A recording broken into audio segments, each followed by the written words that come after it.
তো তোমরা সবাই অনেক কষ্ট করছো। আসলে এত কষ্ট করার পরে বাসায় বসে থাকতে লজ্জা লাগছিল, মানে আর বসে থাকতে পারছিলাম না। দেশের জন্য প্রত্যেকটা ইয়াং জেনারেশন, মানে কি বলবো আমি, তোমরা প্রত্যেকে দুর্দান্ত কাজ করছো।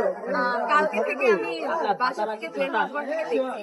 আর নতুন রঙে উত্তরা গ্রুপ খুব ভালো কাজ করছে। আমি চাই তোমরা এই কাজ ধরে রাখো, স্টপটা করো, দেশের জন্য কাজ করো, সবার জন্য কাজ করো। এটাই আমার চাওয়া। আলহামদুলিল্লাহ, আলহামদুলিল্লাহ, থ্যাংক ইউ ভেরি মাচ আপনাকে।